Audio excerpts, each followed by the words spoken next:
untuk mengadakan peruntukan bagi pengenaan dan pungutan cukai barang dan perkhidmatan dan bagi perkara-perkara yang berkaitan dengannya.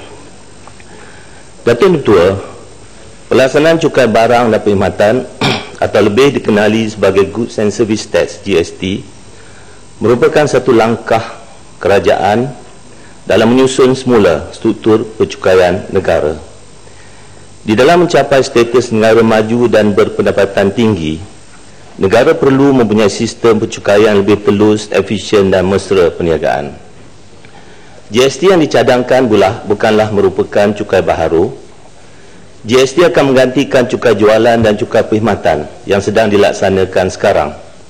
Langkah pemansuhan cukai jualan dan cukai perkhidmatan ini diambil kerana cukai jualan dan cukai perkhidmatan didapati mempunyai banyak kelemahan yang berpunca dari sistem percukaian itu sendiri.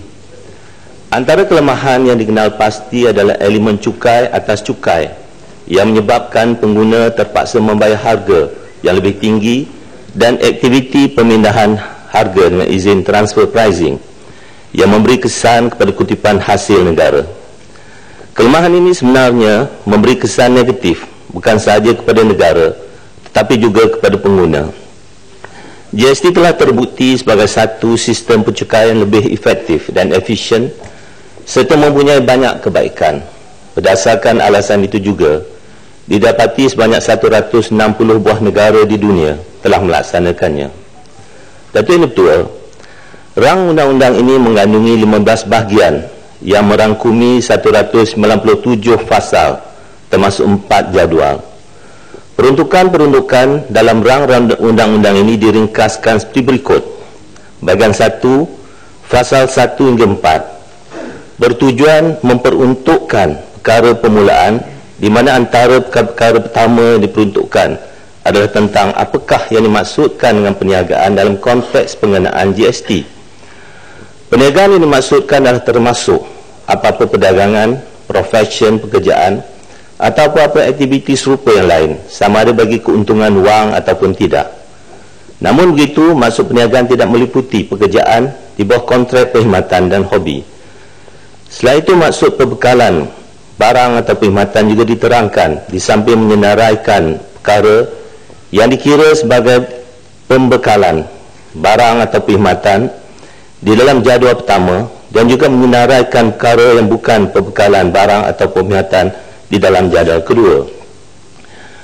Bahagian 2, Fasal 5 hingga 8 berkaitan dengan pentadbiran GST, terutamanya tentang Ketua Pengarah Kastam mempunyai pengawasan ke atas semua perkara yang berhubungan dengan GST, keperluan kepada pegawai GST untuk memperkenalkan diri dalam melaksanakan kewajipan. Semua pegawai GST adalah penjawat awam dan kerahsiaan maklumat. Bahagian 3, Fasal 9 hingga 18 mengandungi peruntukan mengenai pengenaan dan skop GST. Bahagian ini disediakan bagi menjelaskan dengan teliti dalam keadaan mana GST boleh dikenakan dan kadar GST yang dikenakan. Menteri Kewangan diberi kuasa untuk menetapkan kadar GST di mana ianya perlu dibuat melalui satu perintah yang disiarkan di dalam warta dan dibentangkan di Dewan Rakyat. Berdasarkan pada pengumuman yang dibuat oleh Yang Amat Berhormat Menteri semasa pembentangan bajet 2014, kadar GST yang dicadangkan adalah 6%. Kadar ini adalah yang terendah di kalangan negara ASEAN. Selain itu, peruntukan mengenai penentuan masa pembekalan, tempat pembekalan, layanan GST ke atas pembekalan perkhidmatan yang diimport, penentuan negara tempat pembekal atau penerima perkhidmatan, penetapan kaedah dalam menentukan nilai dan cara pengiraan nilai barang diimport juga telah disediakan. Rang undang-undang ini juga memperuntukkan kuasa kepada Menteri Kewangan untuk menentukan jenis barang dan perkhidmatan yang boleh dikenakan GST pada kadar sifar atau dikecualikan dari dikenakan GST. Penentuan ini akan dibuat melalui perintah yang disiarkan dalam warta dan dibentangkan di Dewan Rakyat. Senara barang dan perkhidmatan yang akan dikenakan GST pada kadar sifar dan dikecualikan dari dikenakan GST telah diumumkan di dalam pembentangan bajet 2014 yang lalu. Antara barang dan perkhidmatan yang dicadangkan dikenakan GST pada kadar sifar adalah barangan makanan asas seperti beras, gula, garam, tepung dan minyak basah, termasuk bekalan air pipe dan 300 unit pertama bekalan elektrik bagi pengguna domestik.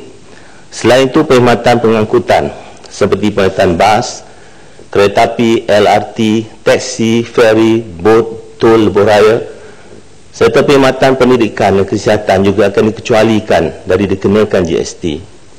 Ini termasuk jual beli dan sewaan rumah kediaman dan perkhidmatan kewangan yang terpilih seperti insurans nyawa.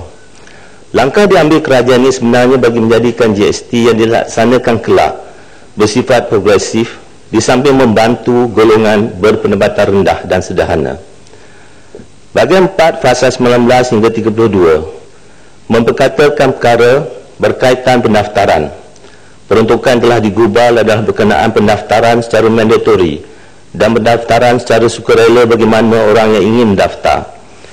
Bagi tujuan pendaftaran, sesuatu perniagaan wajib berdaftar sekiranya nilai jualan tahunan melebihi tahap threshold yang ditetapkan, iaitu RM500,000 setahun. Manakala perniagaan yang jualan tahunannya kurang daripada tahap threshold tersebut, mereka tidak perlu berdaftar, tapi dibenarkan untuk berdaftar secara sukarela. Ini bermaksud perniagaan kecil tidak akan terbeban dengan kos permulaan dan pematuhan GST.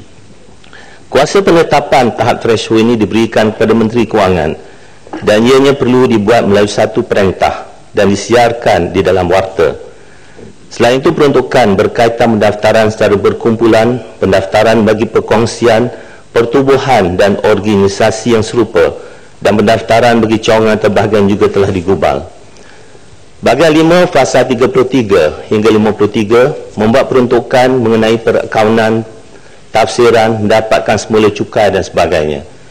Perkara yang digubal adalah berkaitan pengeluaran invoice cukai, keperluan untuk menyimpan rekod selama 7 tahun, dan asas perkaunan yang perlu diguna pakai semasa mengakaun cukai pada masa pembekalan. Seperti mana ahli-ahli yang berhormat sedia maklum, GST bukan merupakan kos kepada perniagaan. Ini disebabkan kerana apa-apa GST yang dibayar ke atas input boleh dituntut semula sebagai kredit daripada kerajaan. Sebagai itu, peruntukan mengenai kebenaran pada orang kena cukai untuk memotong cukai input daripada cukai outputnya dan menghadkan amount cukai input sebagai kredit untuk bekalan tertentu juga telah disediakan. Kemudahan yang disediakan ini juga akan menghapuskan elemen cukai atas cukai seperti yang terdapat dalam sistem cukai jualan dan cukai perkhidmatan sekarang. Ini bermaksud pengguna akan membayar harga barang dan perkhidmatan yang lebih kompetitif dan telus. Bahagian 6 fasa 54 hingga 55 memperkatakan tentang penubuhan kumpulan wang bagi pembayaran balik GST. Penubuhan kumpulan wang ini atau lebih dikenali sebagai tabung bayaran balik GST akan memudahkan urusan bayaran balik GST dan konsepnya adalah sama dengan tabung yang ditubuhkan di bawah lembaga hasil dalam negeri bagi tujuan bayaran balik lebihan cukai pendapatan. Langkah ini menunjukkan yang kerajaan komited di dalam membuat bayaran balik GST dalam tempoh 14 hari bekerja jika borang cukai dihantar secara elektronik dan 28 hari bekerja jika dihantar secara manual. Ini adalah bertujuan untuk tidak membebankan peniaga di dalam menanggung kos kewangan jika lambat menerima bayaran balik GST. Bahagian 7 fasa 56 hingga 63 bertujuan memperuntukkan perkara mengenai pelepasan pembayaran balik dan peremitan. GST merupakan satu bentuk cukai kepenggunaan yang mana ianya akan dibayar apabila seorang itu membuat pembelian ataupun berbelanja. Selain itu, semua peniaga yang layak juga perlu mengenakan GST ke atas bekalan barang atau perkhidmatan yang dibuat mereka. Namun begitu, dalam keadaan tertentu, Menteri Kewangan boleh memberikan pelepasan kepada mana-mana orang daripada membayar GST ataupun mengenakan GST. Sebagai contoh, pelepasan akan diberi ke atas perolehan barang yang dibuat oleh Jabatan Kerajaan. Senarai mereka akan diberi pelepasan ini akan dibuat melalui perintah yang disiarkan dalam warta dan dibentangkan di Dewan Rakyat. GST sebenarnya mempunyai mekanisme tersendiri untuk merangsang sektor ekonomi yang terpilih.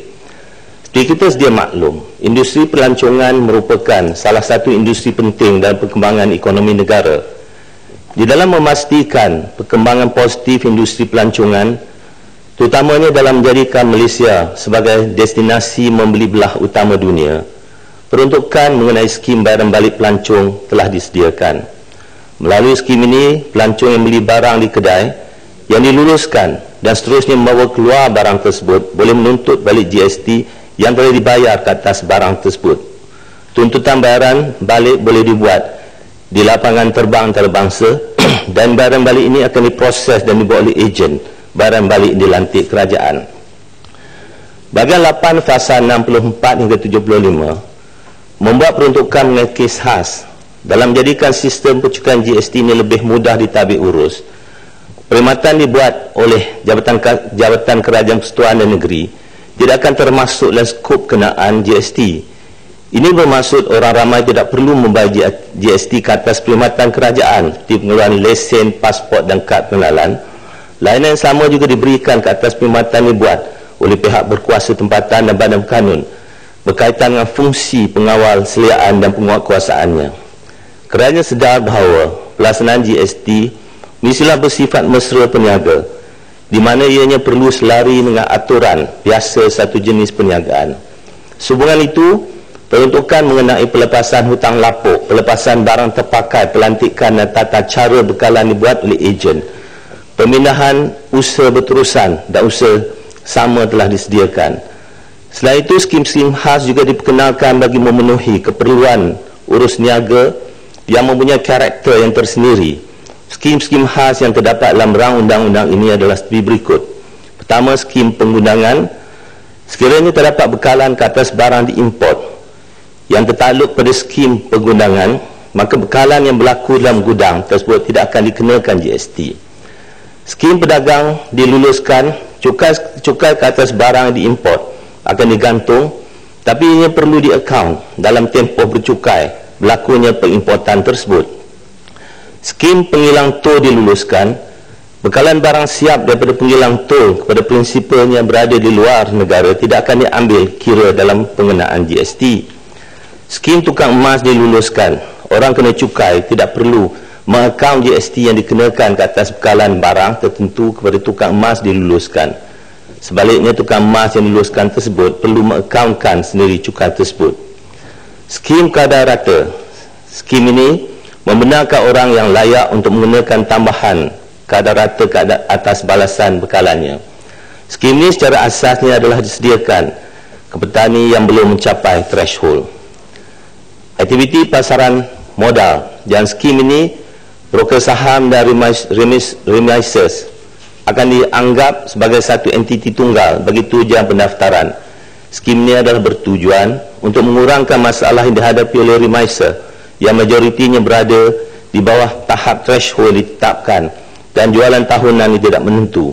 Semua pendaftaran akan dibuat atas nama broker saham. Bahagian 9 fasa 76 hingga 79 bertujuan memperuntukkan peruntukan mengenai ketetapan GST. Sekiranya terdapat peruntukan di dalam rang undang-undang ini memerlukan penjelasan lebih lanjut, terutama berkaitan dengan pemakaian mana-mana peruntukan, Ketua Pengarah Kastam boleh membuat ketetapan umum. Ketetapan umum ini boleh dibuat dan terpakai bagi mana-mana orang atau mana-mana jenis urus niaga. Selain itu, Ketua Pengarah Kastam juga boleh membuat ketetapan awal berdasarkan permohonan yang dibuat oleh mana-mana orang berkaitan dengan apa-apa pengkiraan. Langkah-langkah ini adalah bagi menjadikan sistem pencukai GST lebih telus dan mudah dipatuhi. Bahagian 10 fasa 80 hingga 87 memperkatakan tentang hal berkaitan penguatkuasaan yang secara asasnya meliputi pemeriksaan, penyiasatan, penggeledahan, penyitaan dan kuasa untuk menahan. Bahagian 11 fasa 88 hingga 98 mengandungi peruntukan mengenai kenaan penalti bagi kesalahan berikut. A. Menghantar penyata yang tidak betul. B. Pengelakkan cukai dan fraud.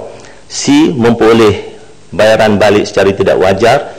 D. Kesalahan berkaitan barang, invoice dan resit. E. Menghalang pegawai. F. Enggan menjawab soalan. G. Memberi maklumat palsu dan H. Bersubahat. Bahagian 12 pasal 99 hingga 122 bertujuan memperuntukkan perkara mengenai perbicaraan dan prosiding sebagai contoh berkenaan hal pendakwaan, beban pembuktian, obligasi kerahsiaan, perlindungan pemberi maklumat, penyampaian saman, kompaun dan perintah mahkamah. Bahagian 13 pasal 123 hingga 153 memperkatakan tentang semakan semula rayuan. Sistem cukai yang adil mestilah mempunyai ruang untuk menyemak semula apa-apa keputusan yang telah dibuat. Sehubungan itu, peruntukan bagi membolehkan Ketua Pengarah Kastam untuk mengkaji dan menyemak semula keputusan yang telah dibuat sebelumnya dan membuat keputusan muktamad dan tempoh masa ditetapkan telah disediakan. Peruntukan mengenai penubuhan Tribunal Rayuan GST juga telah digubal. Platform yang disediakan ini adalah bagi memberi ruang kepada mana-mana orang yang tidak berpuas hati dengan apa keputusan dibuat oleh Ketua Pengarah Kastam untuk membuat rayuan kepada Tribunal Rayuan GST. Tribunal ini akan mempunyai seorang pengerusi, timbalan pengerusi dan anggota lain Tribunal. Kuasa melantik mereka ini diberikan kepada Menteri Kewangan. Selain itu, Menteri Kewangan juga mempunyai kuasa untuk menentukan saraan tema dan syarat pelantikan anggota Tribunal. Bahagian 14 pasal 154 hingga 160 menyatakan tentang kawasan ditetapkan. Dicadangkan GST tidak dikenakan di kawasan ditetapkan, iaitu di Labuan, Langkawi dan Tioman. Ini bermakna selain pelancong, penduduk-penduduk di ketiga-tiga kawasan ini juga secara asasnya tidak perlu membayar GST ke atas pembelian barang atau perkhidmatan. Bahagian 15 pasal 161 hingga 163 bertujuan memperuntukkan perkara mengenai zon perdagangan bebas. Antara lainan yang dicadangkan adalah tiada GST dikenakan ke atas pengimportan barang ke dalam kawasan tersebut, kecuali ke atas barang yang digunakan dalam kawasan tersebut selain daripada barang bagi tujuan komersial teruncit seperti yang diluluskan di bawah Akta Zon Bebas 1990. Lainan sama juga akan terpakai ke atas bekalan barang yang berkaitan dengan aktiviti perdagangan yang diluluskan di bawah Akta Zon Bebas 1990 yang dibuat dalam zon perdagangan bebas. Bahagian 16 pasal 164 hingga 177 memperkatakan tentang peruntukan pelbagai. Antara peruntukan yang disediakan adalah tentang ejen cukai GST dalam memberi kemudahan kepada mana-mana orang untuk mematuhi peruntukan yang terdapat dalam undang-undang ini. Mereka boleh melantik ejen GST bagi mewakili mereka dalam apa perkara berkaitan GST. Melalui peruntukan ini juga, mana-mana orang boleh memohon untuk menjadi ejen GST tertakluk kepada syarat-syarat yang telah ditetapkan. Kuasa meluluskan permohonan ini diberikan kepada Menteri Kewangan. Bahagian 17 pasal 178 hingga 180 mendangui peruntukan tentang pemansuhan dan kecualian Akta Cukai Jualan 1972. Ini bermaksud apabila mesti dilaksanakan, cukai jualan akan dimansuhkan. Peruntukan yang disediakan ini juga menetapkan tentang keperluan untuk mengemukakan penyata cukai jualan yang terakhir tidak lewat 28 hari dari tarikh pelaksanaan GST. Bahagian 18 pasal 181 182 menyatakan tentang peruntukan mengenai pemansuhan dan kecualian Akta Cukai Perkhidmatan 1975. Ini juga bermaksud yang cukai perkhidmatan akan dimansuhkan apabila GST dilaksanakan. Peruntukan yang digubal ini juga menetapkan tentang keperluan untuk mengukuhkan penyata cukai perkhidmatan yang terakhir tidak lewat 28 hari dari tarikh pelaksanaan GST. Bahagian 19 pasal 183 hingga 197 memperkatakan tentang peruntukan peralihan. Antara perkara yang digubal adalah tentang layanan GST ke atas bekalan barang dan perkhidmatan tertentu semasa tempoh peralihan tersebut. Sebagai contoh, layanan GST ke atas bekalan telah dibuat bayaran tetapi hanya dibekal selepas tarikh pelaksanaan GST. Peruntukan mengenai kontrak yang tidak mempunyai peluang untuk dikaji semula juga disediakan. Peruntukan ini menyatakan bahawa kontrak tersebut akan dikenakan GST pada kadar sifar untuk tempoh 5 tahun tertakluk kepada beberapa syarat. Di samping itu, bagi mengelakkan berlakunya unsur dengan izin double taxation, iaitu satu barang punya elemen cukai jualan dan GST, maka kerajaan telah menyediakan baran balik khas. Baran balik ini diberikan kepada mereka yang ada memegang barang bercukai jualan semasa tempoh peralihan dan cukai jualan tersebut telah dibayar. Rang undang-undang ini juga ada menyediakan jadual bagi menerangkan lebih terperinci tentang satu perkara. Jadual pertama menyatakan perkara berkaitan dengan bekalan-bekalan yang diklasifikasikan sebagai bekalan barang atau bekalan perkhidmatan. Sebagai contoh, bekalan elektrik, air dan gas dianggap sebagai bekalan barang dan bukan bekalan perkhidmatan. Jadual kedua menyenaraikan perkara yang dianggap sebagai bukan bekalan barang maupun bukan bekalan perkhidmatan. Sebagai contoh adalah penjualan perniagaan secara transfer of going concern dan sumbangan kepada KWSP atau PESO. Ini bermakna aktiviti ini tidak dikenakan GST. Jadual ketiga berkaitan dengan kaedah untuk menetapkan nilai bekalan barang atau perkhidmatan. Jadual keempat tentang senarai perkara yang tidak boleh dirayu pada tribunal rayuan GST. Dengan cadangan rang undang-undang ini, negara kita akan mempunyai sistem pencukaian yang lebih telus, efisien dan mesra perniagaan. Pada masa yang sama, negara juga dapat mengurangkan kebergantungan kepada hasil daripada cukai pendapatan dan hasil petroleum. Ini disebabkan kerana hasil cukai pendapatan adalah tertakluk kepada keadaan ekonomi pada suatu masa. Bagi hasil dari petroleum, ianya bukanlah merupakan sumber hasil yang kekal selama-lamanya. Selain itu, hasil petroleum diperolehi perlu diurus dengan baik bagi generasi yang akan datang. Pelaksanaan GST sememangnya amat tepat dan kena pada masanya dan dalam mencapai wawasan negara maju berpendapatan tinggi. Tuan Ketua, saya mohon mencadangkan. Ada sesiapa yang menyokong? Tuan Ketua, saya mohon menyokong. Okey. Ahli-ahli yang berhormat, masalah di hadapan majlis ialah rang undang-undang bernama suatu akta untuk mengadakan peruntukan bagi pengenaan dan pemungutan cukai barang dan perkhidmatan dan bagi perkara-perkara yang berkaitan dengannya dibacakan kali yang kedua sekarang dan terbuka untuk dibahas.